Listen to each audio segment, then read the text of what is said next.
G'day, guys. Welcome back to Statchat Sports. You're here with Steve and Tazza, as per usual, for the Premier League. Well, not just Premier League, the football podcast these days. It is transfer deadline day at the time, well, for us at least, at the time of recording this, 31st of January. It is the transfer deadline day. It's the day that everything, well, not everything, but, a lot of deals tend to get pushed quite quickly through before the deadline. But have you seen any spicy deals or anything that's sort of been thrown up in the air these past few hours? Look, we'll go to probably the most pressing one. The spending spree that Chelsea are going on shows no signs of letting up. There's been a lot of rumours that Enzo Fernandez will finally, well, probably not will finally, but there are definitely solid talks from Fabrizio, the man himself, that the deal is it's going along. It's getting along. There's definitely, I think for the player side, it looks like it's all good. And it probably just remains to be seen whether the clubs settle. But it looks like Chelsea have put forward 120 million for Enzo. So, which is the release clause, I think, which is what they, Benfica were pushing for the first time, but Chelsea weren't really too interested. Yeah, and you've got to imagine that now that the release clause has been paid, the personal terms are no problem. You'd have to think this goes through. I mean, 120 million. They've just got to take it and run. Benfica. I mean, we've seen Benfica and what they can do in terms of reinvesting into their squad, and they're the best in the world at it.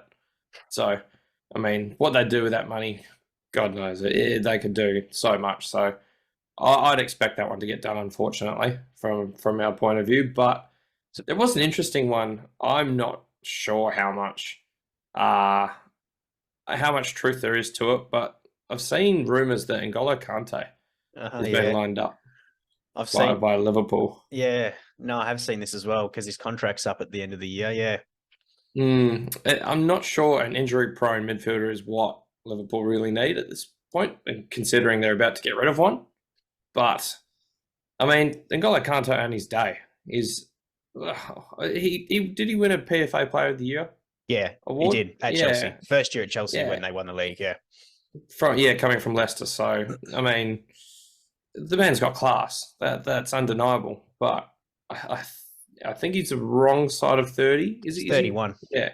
Exactly. Yeah. So I'm not sure that's the signing that going on 32 actually. Yeah, and I'm not really sure what the obsession with free transfers and loans at the moment are for Liverpool. I mean, there's a clear need for a rebuild, and I don't think that's the way that they should be doing it. But it remains to be seen whether that actually happens or not. But still, nonetheless, a juicy little rumor. Yeah, that I've heard. Yeah, it's an interesting one. I don't know if I can't see it getting done personally. No. Like you said, he's the wrong side of 30. He's, Liverpool's problem at the moment is that it's an aging squad. Even though when fully fit, I mean, Kante can run like for 90 minutes nonstop. I think he used to ride his bike to training when he played for the League Two side, I think back in the day I read. So the guy's got stamina, but yeah, I don't know. I just don't really think it's the way that they're going, especially with the injuries and stuff. It's just not worth it. He's the perfect Klopp player, but 5 years ago. That's when it was. I mean, a guy who runs all day and presses all day is just the stereotypical Jurgen Klopp player, but it's too late. Yeah, it just doesn't work for Liverpool now. So I don't see. I can see why they'd want it to happen, but it's the wrong signing. Yeah, I agree. Yeah, I think so as well. Hey, I've seen actually sort of a bit of a two-parter. Milan Skriniar, who looks like he's secured a free transfer to PSG. He'll join up in June. I think he's 26 at the moment, and he's been pretty solid for Inter at his few years there. So it's pretty good move from PSG. But I saw PSG looks like it's pretty much done too for another player, and it made me think about just a little topic of players that a few years ago were sort of touted for big things and got a big transfer and just completely fell off the edge, pretty much based on that transfer. And I'm thinking of one particular player, and it's a player that is, looks like he might be on his way to PSG for. No, it doesn't look like it's free. But I'm looking at the Brazilian winger Malcolm. If you're familiar with the Yeah, with the guy at 21 years of age, made the move to Barcelona for 41 million. Barcelona. Yeah. After some pretty strong interest from, I think it was Roma in Serie A as well. He ended up making the move to Barcelona. 21 at the time, 41 million. At the time, when was that? That would have been 2009, 2018 it was. So at the time, 41 mil, it's a decent fee. But it amounted to absolutely nothing. He spent 1 year at Barcelona before leaving to go to Zenit the following season. Barcelona somehow managed to break even. But after that, you've just not heard anything about this bloke. And it now looks like he might be getting a move to PSG. Still 25, still relatively young in the prime. So there's still sort of chances and opportunities there for him to become something. But yeah, it just made me think of players that were touted for big things and just completely fell off based off of a wrong transfer. Yeah, I mean, yeah, he kind of seemed to drop off the face of the earth, didn't he? I mean, it was like I said, a big money move. It was a decent move for Barca back then, and yeah, I mean, it just seemed to really go quiet, go cold, quite quickly. But I mean, PSG 25. I mean, the rich get richer. It's pretty frustrating when you see moves like that. Skriniar is a very good centre back, and he's done wonderful things for Inter. So, I mean, as if PSG really need the reinforcements. But I mean, when you're a team that's constantly winning trophies, players want to play for you. So, I mean, that's the constant lure that you have for the top footballers around the world. I mean, they canter to the French title every year, and they're always a threat in the Champions League. So they're always going to feature at the pointy end of all these competitions. So yeah, you can't blame the man for wanting to go there. Having said that, Messi's contract I think is up at the end of the year as well, and there's rumors of not necessarily unrest, but he doesn't necessarily want to stay there. And there's constant talks with Mbappe. We never know whether he's going to stay or go at any given point. So, looks like they're sort of preparing for that. And, if they do, or at least if one of them goes, he might get sort of regular minutes. So it's probably not a bad move for him anyway, especially, has a chance to play with some of the best players in the world at the club. So, if it does manage to go through, I think it's a good move for him. Yeah, absolutely. I mean, there's always so much unrest at PSG. Every year there's a rumor that Mbappe's going somewhere, but I mean, I hate those rumors because every damn year he gets linked with Liverpool, and everyone knows it's not happening. It's the dumbest rumor, and it pops his head up every year. Mm-hmm. But I mean, Messi's coming towards the end of his career, and it's probably time. He's still performing, obviously, and he won the Golden Ball at. The Golden Ball at the World Cup. So clearly, he's still playing well.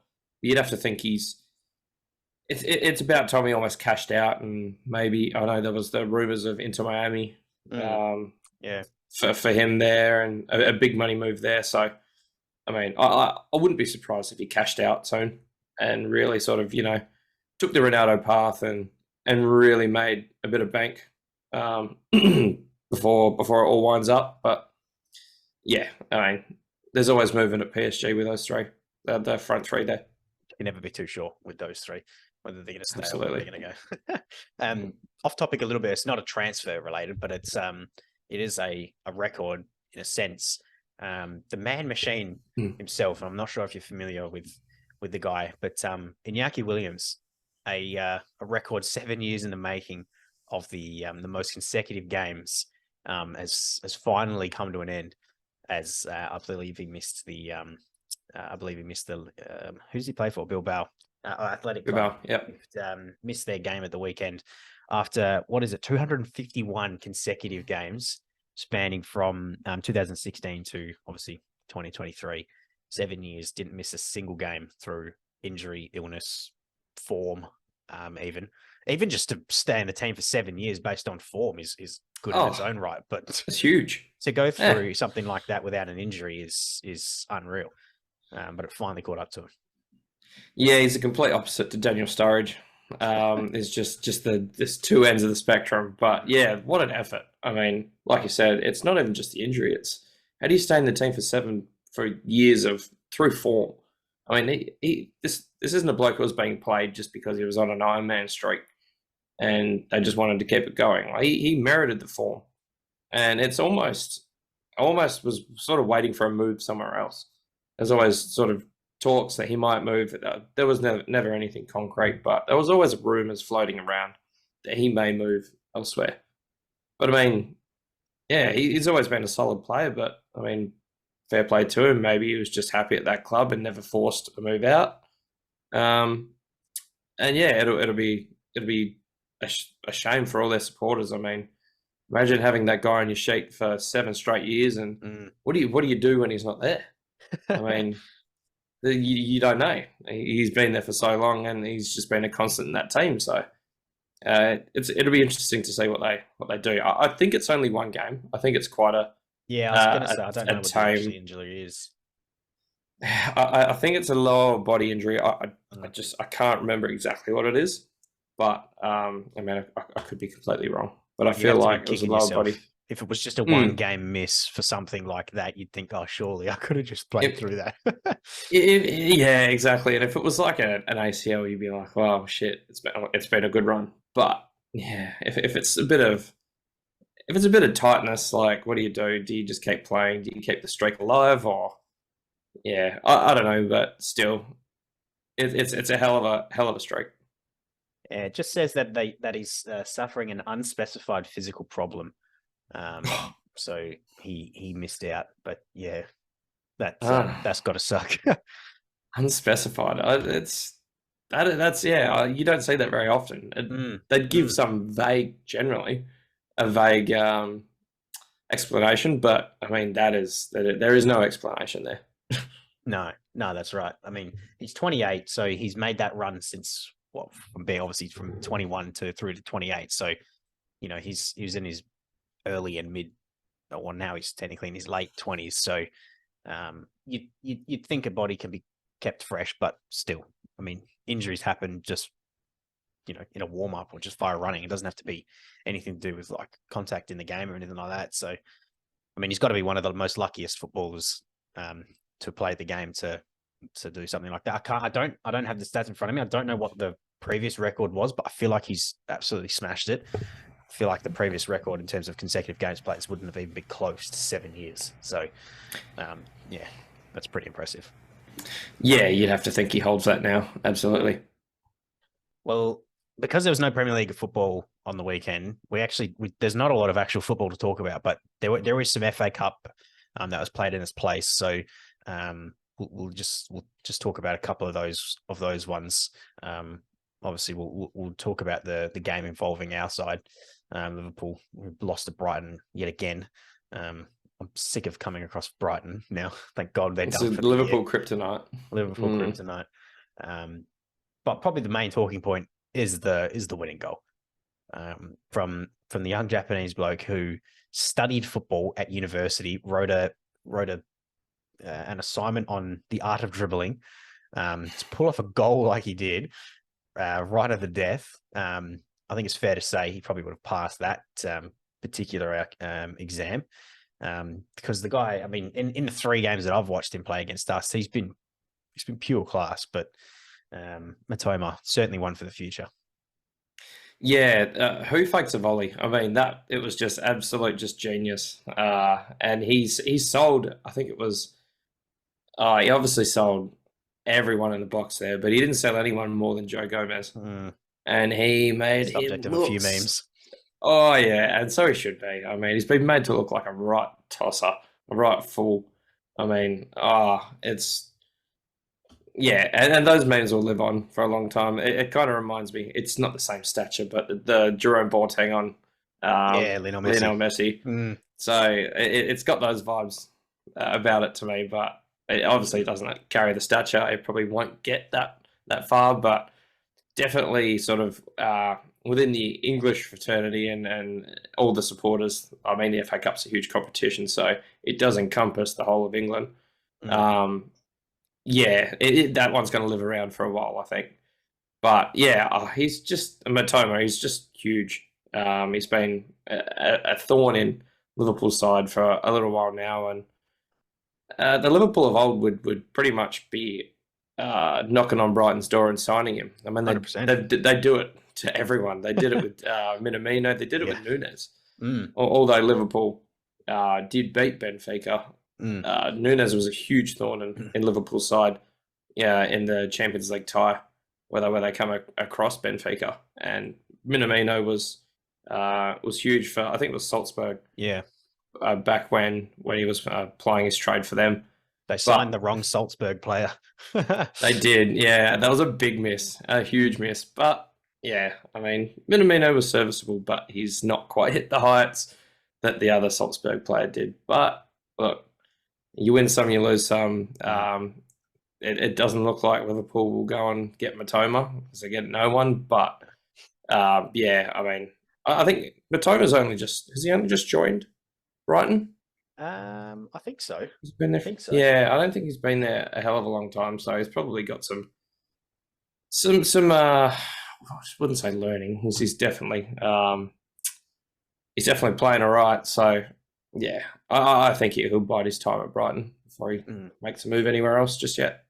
Yeah, he joined in 2021, but he was on loan last season. Yeah. So yeah, this is his first full season back with Brighton in the Premier League. So is it too early to say that he's, expected for a big move? Not this window, but maybe in the summer or winter for us. But is that a bit too early to say? Or well, I mean, you probably need to give it.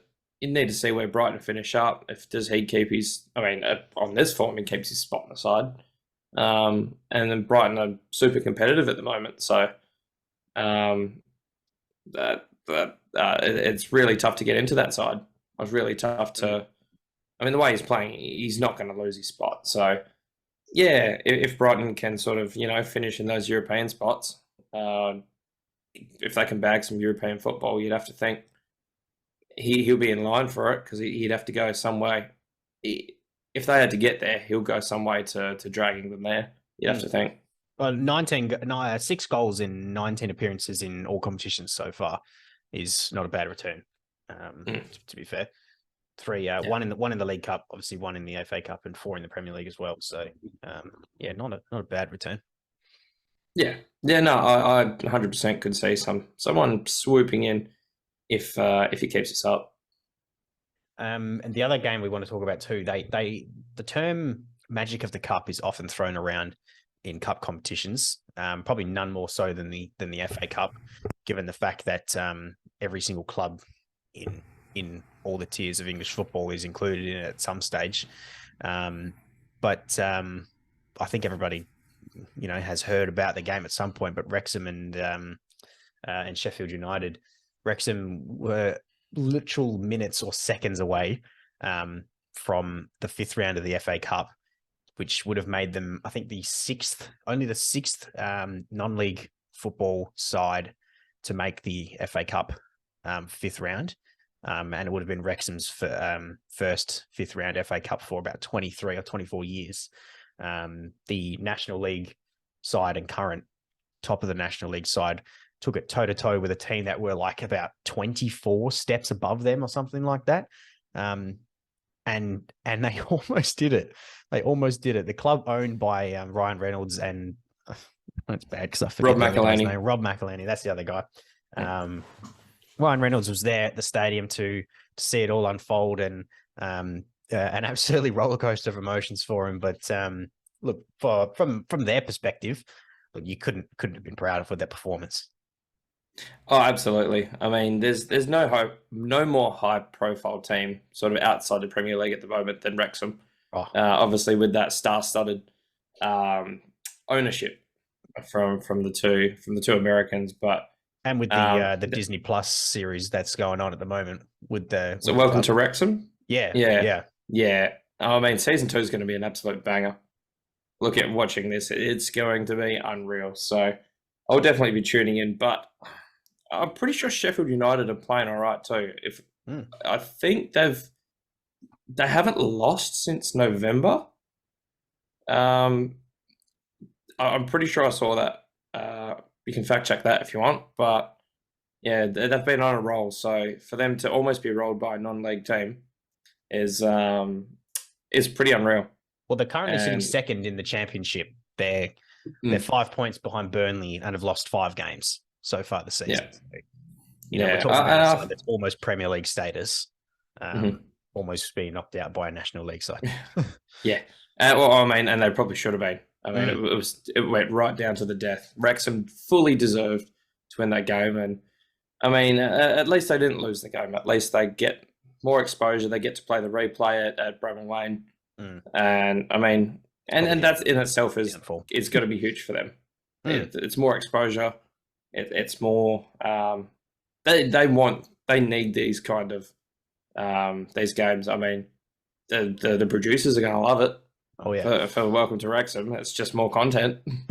So I mean, it's going to be a roller coaster. And I saw I'm not sure if it was the tweet from Ryan Reynolds. I think it was from Blake Lively, Reynolds' wife. Yeah, she paid for ESPN Plus just to watch Ryan Reynolds have a meltdown on live TV. I thought that was brilliant. The banter that those two throw together is amazing. So yeah, I mean, I love what he's doing for him. I mean, they're doing it the right way too. They're building it in a sustainable way. What he's doing for the club. It seemed an odd decision at the time. Obviously, 2 Americans, and not just 2 Americans, but 2 American Hollywood stars that don't really have anything to do with sport in America, let alone anywhere else. Decide to buy a football club. Not just, I mean, the history behind Wrexham as well. Wrexham are a founder of the Premier League, what is it, over 100 years ago. And, the struggles that they were in, I think their fans, and I've watched a little bit of the Disney Plus series, so this is sort of where I'm getting this from, but, and probably rightly so, all the fans were sort of, hesitant to sort of get fully behind the two. They weren't really sure where it was going to go. They signed themselves, or they got themselves a good manager. They picked up Paul Mullen, who the year before was playing in league. I think was it the Football League 2 or Football League 1, and I think he was the leading goal scorer for the league. So I think he dropped down a couple of tiers to come and play for Wrexham, and he's spearheading the line. But so they made some big moves, and I think they've even gone as far as regaining ownership of the race course, the ground, and they've knocked down what they also call as the Cop, and they're rebuilding that. So I think they've definitely won over their fans, and like as you said, they're definitely doing it the right way. They're there, fully support of the club. 110%. They're behind it, even at times when they can't be there for obvious reasons. They've still got that full support of the club, and it's paying off for them. So yeah, I love the romantic side of taking a team that was obviously a founding club. I mean, are they going to get back to the top?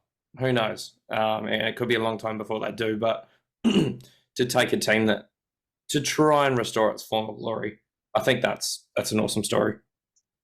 Taz, we're going to end it off with a little game, which we're going to add into the end of every podcast from here on out. We'll take it in turns.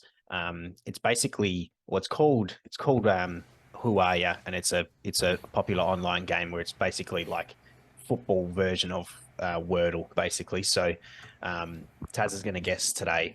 Taz, just guess some players one at a time. You get 8 guesses. And basically I'll narrow it down for you in terms of the club, the league, the nation, the position being defense, forward, and midfield. Goalkeeper is included in defense, and the player's age as well. So obviously feel free to play along in the comments. Don't cheat either.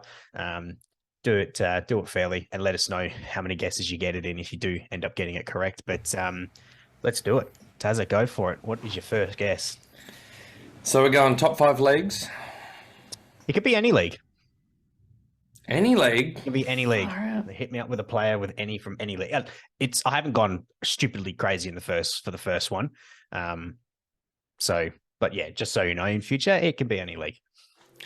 Okay, I'll start with someone in the Premier League. Let's go Ruben Neves. Ruben Neves. None. He is not from the Premier League. Not from the Premier League. Oh. He's not Portuguese, not a midfielder. But this particular player I'm thinking of is older than 25, which is obviously the age of David Neres. Or Ruben Neves, sorry. David Neves. That's not a player. Let's go Robert Lewandowski. Okay, he's younger than 34. Older than 25. But he is a forward. Okay, he's a forward. But he's not in the Liga. Not in La Liga, and he's not Polish. Okay. All right. Let's go. It's got to target probably the Bundesliga or Serie A. That's what I'm thinking, possibly. We got the Bundesliga. Thomas Muller. Is he classed as a forward? He's classed as a forward. I mean, he could play both. I think. I think these days he plays more of a forward. Yeah. Nope, not in the Bundesliga. Muller's 33, so he's younger than 33. Oh, this is terrible. I'm off to a terrible start. So at the moment, you're only working with the forward position. Okay. Well, unless surely it's Serie A, you can't be going too obscure. Okay, so he's between 25 and 33. He's surely in Serie A and he's forward. Zlatan's 40, so that's not going to work. Giroud's too old. Romelu Lukaku.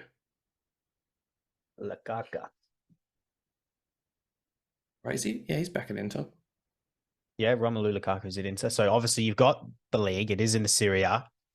You've also got the age correct. He is 29, but he's not from Inter and he's not Belgium. Oh, okay. Well, we're getting somewhere now. You've got 4 more guesses. Oh, okay. 29. I'm just trying to think. Osimhen, he's young, I think. Juve. Who's it? Juve. Vlahovic is too young. Milan. Oh, you've picked a. I really need. I've picked he's probably one of my favorite players. I know that doesn't help you. Okay. But. Okay, and he's far out. Mertens would be too old if he's even still at Napoli. Mertens plays for Galatasaray. There you go. Yeah. Am I allowed to use Google? You can use whatever you want, mate. Okay, whatever you think might help you. Okay. Nah, he's too old, surely. Oh, he's way too old. I was thinking Di Maria, but he's way too old. I'm pretty sure I've got it. Oh, he's confident. I think I've got it. Okay. I'm not even going to look for his age. I just think, he's either younger or he's this age. Okay. Is it Paulo Dybala? It is Paulo Dybala. Yeah. What made you randomly pick him? I've literally just gone AS Roma. Okay. And it was the first one that picked up. And I feel like, I reckon sort of going back to, let's look back 5 years. I think he was touted as one of the next big things. Yeah. He was touted as probably one of the next sort of players that could have won a Ballon d'Or had Messi or Ronaldo dropped off the perch, but they didn't. Yeah. So, yeah, he's an absolutely fun player to watch. So I can see why he would be your favourite player. So I don't know why. I don't think you've ever told me. No, I don't think I would have. No. No, but I can see why. So that was why I went there.